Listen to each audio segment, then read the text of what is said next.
Hello everyone, मी सुचित्रा आणि nursing गुरु किल्लीमध्ये तुमचं सहर्ष स्वागत. आज आपण पाहणार आहोत रेस्पिरेटरी सिरिझम सिरीज मधला पुढचा व्हिडिओ प्लुरल एफ्युजनवर. चला तर मग व्हिडिओला सुरुवात करूया. Pleural effusion. It is an abnormal collection of fluid in the pleural space resulting from excess fluid. ठीक आहे. प्लुरल एफ्युजन याचा अर्थ काय? ॲबनॉर्मल कलेक्शन होतं कुठे? प्लुरल स्पेसमध्ये. आता तुम्ही या चित्रामध्ये व्यवस्थित बघू शकता, जे आपले विसरल प्लुरा आणि परायटल प्लुरा आहे त्याच्यामध्ये काय झालं आहे? फ्लुइड कलेक्शन झालेलं आहे. त्यामुळे काय होतं? This limits expansion of lungs and hence patient finds it difficult in breathing. आता जास्तीत जास्त फ्लुइड जे आहे या स्पेसमध्ये जमा झाल्यामुळे पेशंटला श्वास घेताना त्रास येतो आणि पेशंटचं लंग एक्सपान्शन व्यवस्थित होऊ शकत नाही. The accumulated fluid is referred to as pleural effusion in the pleural space. Causes, कारण काय आहे? Pleural effusion is not a disease but a complication of an underlying disease. ठीक आहे. त्यामुळे नेमकं एकच कॉज आहे किंवा कारण आहे असं आपण सांगू शकत नाही प्लुरल एफ्युजनचं, कारण तो एक डिसीज नाही तर ते कॉम्प्लिकेशन आहे जे नंबर ऑफ डिसीजेसमध्ये होऊ शकतं. So it can be broadly classified in 2 groups. First, transudate pleural effusion. They are form when fluid leaks from blood vessels into pleural space. Chemically transudate contains protein and LDH, then exudate pleural effusion. ह्याच्यामध्ये काय होतं? ट्रान्झ्युडेटमध्ये basically fluid leak होतं blood वेसलमधून plural स्पेसमध्ये. Generally त्याच्यामध्ये proteins आणि LDH म्हणजे lactate डिहायड्रोजिनेसचं प्रमाण असतं जास्त एक्झुडेट प्लुरल एफ्युजनपेक्षा. तर एक्झुडेट प्लुरल एफ्युजन काय ते आपण नेक्स्ट बघणार आहोत. पण हे जे ट्रान्झ्युडेट आहे हे जास्तीत जास्त दिसून येतं congestive heart failure, liver cirrhosis, kidney failure, peritoneal dialysis यांच्यामध्ये. सेकंड आहे exudate pleural effusion. They are form by inflammation of pleura itself. कशामुळे होतं? तर प्लुरा जी आहे ती इन्फ्लेम होते, सुचते. And they are often due to disease of the lung. Exudative effusions mainly कशामुळे होतात? ब्लॉक ब्लड वेसल्स किंवा इन्फ्लमेशन्स किंवा एखादी लंग इंजुरी झाली असेल, चेस्ट इंजुरी असेल त्याच्यामुळे, किंवा ड्रग रिॲक्शन्स. कशामध्ये दिसून येतात? ब्रेस्ट कॅन्सर किंवा lymphoma, pneumonia, tuberculosis, kidney failure या सगळ्यांमध्ये जनरली काय चान्सेस आहेत की ब्लड वेसल अफेक्ट होऊ शकते किंवा इन्फ्लमेशन होऊ शकतं लंग्सचं. So that is called as exudate pleural effusion. So, pleural effusion is an indicator of an underlying disease process that may be pulmonary or non-pulmonary in origin, acute or chronic. So pleural effusion एक आपण sine पकडू शकतो की ज्याच्यामुळे आपल्याला indicate होईल जेव्हा पेशंटचा एक्सरे केला जातो की there is some problem with the patient, ज्याच्यामुळे पेशंटला श्वास घ्यायला श्वास घ्यायला त्रास होतो पेशंटला. तर काय कारण आहे नेमकं ते शोधण्यासाठी आपण पेशंटला फर्दर इन्व्हेस्टिगेट केल्यानंतर आपल्याला एक्झॅक्टली पेशंटचं कारण मिळू शकतं. सो नॉर्मल जर प्लुरल फ्लुइड बघितलं तर पहिलं आपण बघूया की त्याची कॅरेक्टरिस्टिक काय असते, सो दॅट आपल्याला कळेल की जेव्हा चेंजेस होतात तेव्हा व्हॉट हॅपन्स एक्झॅक्टली. सो कसं असतं plural fluid generally? So it's clear ultrafiltrate of plasma that originates from parietal pleura. Next त्याचा पीएच काय असतो? 7.60 to 7.64. प्रोटीन कंटेंट किती असतं? तर less than 2%, that is 1 to 2 gram per decilitre.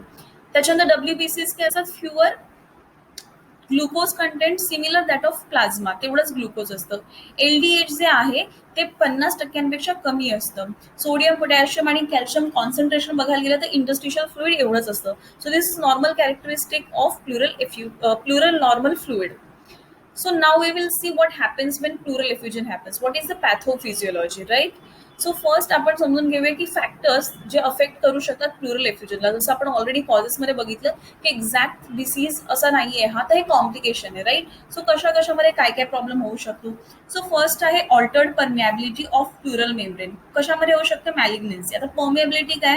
It's basically pass through होणं, right? So altered म्हणजे affect झाला आहे प्लुरल मेम्ब्रेनची परमिएबिलिटी, युजली मॅलिग्नन्सीजमध्ये होते, तेव्हा प्लुरल एफ्युजन हे कॉम्प्लिकेशन होऊ शकतं. नेक्स्ट काय आहे? Reduction in intravascular oncotic pressure.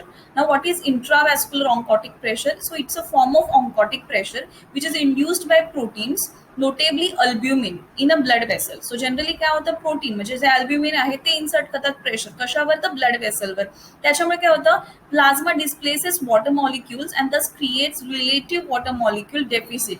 ठीक आहे. त्याच्यामुळे काय होणार की प्लाझ्मा डिस्प्लेस करतं वॉटर मॉलिक्युल्सला स्वतःच्या पुन्हा जागेवर जाण्यासाठी, कुठे? तर सर्क्युलेटरी सिस्टममध्ये.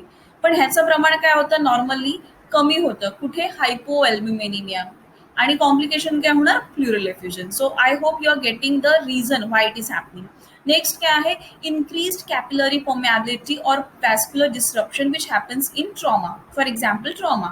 So what is capillary permeability? Again Capillary permeability means it enables the blood to pass through into cells or tissues, right? So capillary permeability जेव्हा वाढते अशामध्ये एखादी इंजुरी झाली आहे तेव्हा मॅक्झिमम चान्सेस आहे की फ्लुइड शिफ्ट होऊ शकतं टिश्यूज मध्ये किंवा सेल्स मध्ये, तेव्हाही दिसतं. त्याच्यानंतर काय, increase capillary hydrostatic pressure in systemic और pulmonary circulation. For example congestive cardiac failure. Congestive cardiac failure मध्ये सुद्धा काय होतं, तर मॅक्झिमम जे प्रेशर आहे फ्लुइडचं ते वाढतं because of increased capillary hydrostatic pressure. त्याच्यामुळे सुद्धा आपण बघू शकतो कॉम्प्लिकेशन प्लुरल एफ्युजन होतं. नेक्स्ट काय आहे, reduction of pressure in pleural space prevents complete lung expansion. For example atelectasis. Atelectasis काय असतं, collapse of alveoli. Alveoli collapse झाल्यामुळे ऑटोमॅटिकली काय होतं, जेवढं लंग एक्सपान्शन व्हायला पाहिजे तेवढं एक्सपान्शन व्यवस्थित होत नाही आणि ते प्रेशर कमी होतं. Because of that again pleural एफ्युजनमुळे हे पण होऊ शकतं. नेक्स्ट आहे डिक्रीज लिम्फॅटिक ड्रेनेज और कम्प्लीट ब्लॉकेज. नाऊ लिम्फॅटिक जेव्हा ऑब्स्ट्रक्शन असतो, so it's a basically obstruction of the blood vessel, so that drains the fluid. Lymphatic जे ड्रेनेज सिस्टम आहे ते कम्प्लिटली ब्लॉक झाल्यामुळे काय होतं, it allows immune cells to travel where they are needed basically. So it completely obstruct जेव्हा होतं तेव्हा there is again chance what happens, it can cause like pleural effusion. Increased peritoneal fluid with migration across diaphragm via lymphatics. Again liver cirrhosis मध्ये काय होतं, liver cirrhosis मध्ये हिपॅटिक हायड्रोथोरॅक्स होतो, म्हणजे डायफ्रमचा defect असल्यामुळे अगेन द असायटिस जे फ्लुइड आहे ते कुठे जातं, ते शिफ्ट होतं फ्रॉम द डायफ्रम, त्या स्पेसमधून ते प्लुरल स्पेसमध्ये एंट्री घेऊ शकतं, त्याच्यामुळे सुद्धा प्लुरल एफ्युजन होऊ शकतं. ठीक आहे. सो बेसिकली आपण जे काही डिस्कस करतोय त्याच्यामध्ये काय होते, बेसिकली जे नॉर्मल कंटेंट जिथे असलं पाहिजे तिथून ते शिफ्ट होत आहे प्लुरल स्पेसमध्ये आणि त्याच्यामुळे लंगची जी जागा आहे, लंगची जी स्पेस आहे, जे आपण फर्स्ट स्लाइडमध्ये आपण डेफिनेशन बघताना बघितले, तिथे ते अक्युमुलेट होते. राईट. नेक्स्ट आहे movement of fluid from pulmonary oedema. Again same thing, pulmonary oedema मध्ये सुद्धा फ्लुइड शिफ्ट होतं. It is causing pleural effusion. Persistent increase in pleural fluid oncotic pressure that causes existing pleural effusion आणि then there can be further fluid accumulation. आता ह्यापैकी कुठलंही कारण असेल आणि ज्याच्यामुळे प्लुरल एफ्युजन झालं आहे त्या प्रेशरमुळे अगेन देर इज पॉसिबल की it can further lead to increase in pleural effusion. So this is everything about the pathophysiology की कुठल्या कुठल्या कंडिशनमध्ये काय काय होऊ शकतं. Next we will see clinical manifestation. First आहे शॉर्टनेस ऑफ ब्रेथ. ऑफकोर्स श्वास घ्यायला त्रास होणार पेशंटला. आणि चेस्ट पेन. चेस्ट पेन कसं होतं, शार्प वेन पेशंट ब्रीथ्स.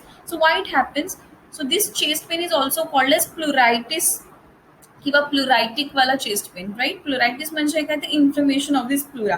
का हे होतं, बेसिकली आपण जेवढे कारणं बघितली, कॉजेस बघितले, त्याच्यामुळे ते होऊ शकतं. त्यामुळे जेव्हा पण पेशंट श्वास घ्यायला जातो पेशंटला त्रास होतो जास्त. Other symptoms can be because of the underlying diseases, जसं की कंजेस्टिव्ह कार्डियक फेलियर म्हणजे सीसीएफ असेल तर पेशंटला ऑर्थॉप्निया होऊ शकतो. Paroxysmal nocturnal dyspnoea. Again paroxysmal nocturnal dyspnoea is in this what happens, basically patient जेव्हा झोपलेला असतो तेव्हा पेशंटला अचानक जाग येते because patient is not able to breathe properly. ठीक आहे. So that is paroxysmal nocturnal dyspnoea. Next आहे ट्युबरक्युलोसिस, दॅट इज हिमॉप्टायसिस किंवा वेट लॉस. हे सिम्पटम्स आपल्याला ट्युबरक्युलोसिस दिसून येतात. ट्युबरक्युलोसिसवर मी ऑलरेडी व्हिडिओ बनवलेला आहे. If you have not seen the video please go and check the video, जेणेकरून तुम्हाला काय त्याचं एक्झॅक्ट रिझन आहे तुम्हाला समजेल. नेक्स्ट आहे लंग कॅन्सर ऑर इन्फेक्शन. त्याच्यामध्ये सुद्धा again haemoptysis, there can be blood in the sputum. निमोनियामध्ये पण fever, chills and cough expectorations होऊ शकतात. Pneumonia also I have prepared a video वर it. Please go and watch that video. Again you will understand why pneumonia can cause complication of pleural effusion in detail. ठीक आहे. सो हे सगळे clinical manifestations आहेत. Next we will see diagnostic test. First आहे CXR, that is chest x ray. Chest एक्सरेमध्ये आपल्याला exactly कळतं की पेशंटला कुठल्या लोब्समध्ये जास्त त्रास झालेला आहे किंवा कुठला लंग पेशंटची कुठली साईड इफेक्ट झालेली आहे.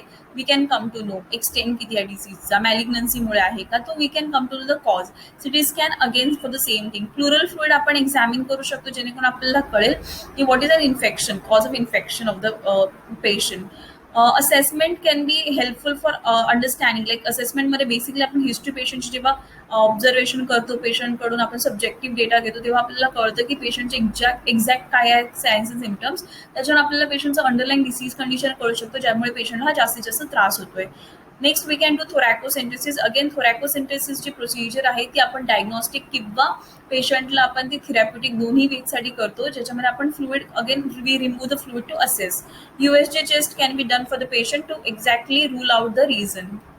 मॅनेजमेंट हे बेसिकली 3 ऑब्जेक्टिव्हवर बेस आहे. फर्स्ट आहे remove fluid, then treat the cause, don't allow fluid to build up again. ठीक आहे. सो फ्लुइड काढायचं आहे, कॉज ट्रीट करायचं आहे आणि पुन्हा फ्लुइड जमा नाही व्हायला पाहिजे त्यासाठी आपल्याला प्रयास करायचे.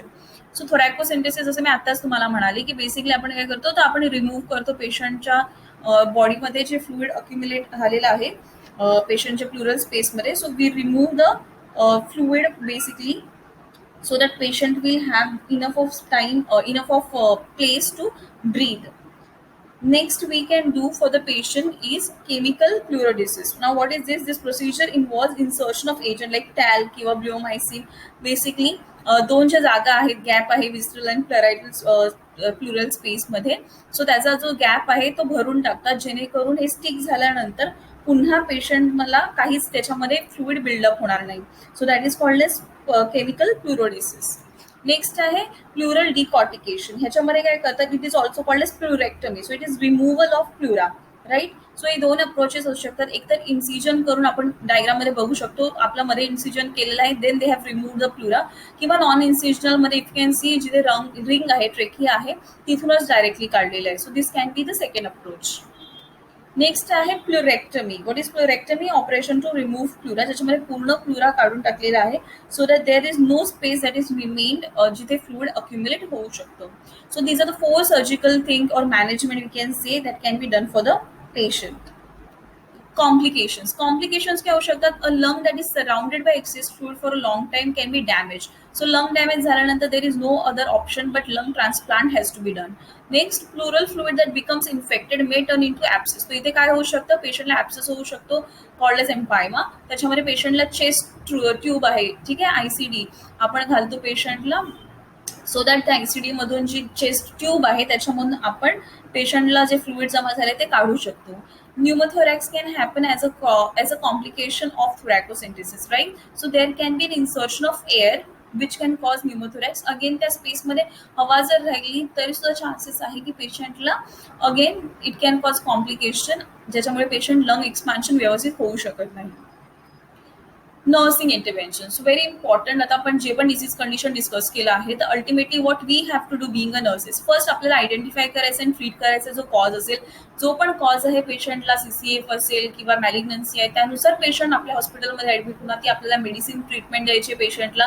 त्याच्यानंतर ब्रीथ साऊंड जे आहे ते मॉनिटर करायचे सो दॅट आपल्याला कळेल पेशंटचं काय एक्सटेंट आहे. Again pleural fluid is increasing, what is happening exactly. Place the client in high Fowler's position. का?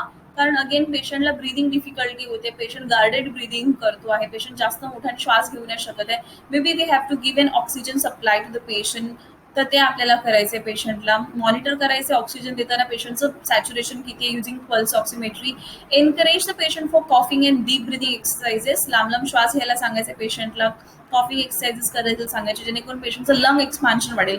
पेशंटला आपण पॉस्चर्स देऊ शकतो to increase the postural drainage physiotherapy सोबत. स्पेशली आपण पेशंटला काय सांगतो, patient can sleep in prone position और ऑफकोर्स साईड लॅटरल. पण जर पेशंटला काही त्रास होत असेल तर we can at least go for the Fowler's position. Prepare the client for thoracentesis. जर थोरॅकोसेंटेसिस पेशंटला प्लॅन केल्या mostly as I said therapeutic किंवा डायग्नोस्टिकसाठी आपण वापरतो तर पेशंटला आपल्याला प्रिपेअर करायचं आहे प्रॉपरली.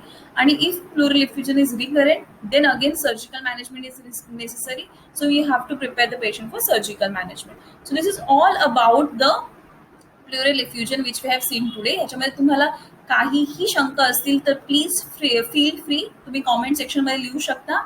आणि तुम्हाला व्हिडिओ नक्कीच आवडला असेल तर शेअर करा, तुमच्या मित्रमैत्रिणींना लाईक करा आणि माझ्या चॅनलला सबस्क्राईब करा आणि बेल आयकन प्रेस नक्की करा जेणेकरून तुम्हाला अशी नवनवीन व्हिडिओची नोटिफिकेशन मिळत राहतील. तर आजच्या व्हिडिओमध्ये इथे थांबूया, पुन्हा नवीन व्हिडिओमध्ये भेटूया नर्सिंग गुरुकुली सोबत. धन्यवाद.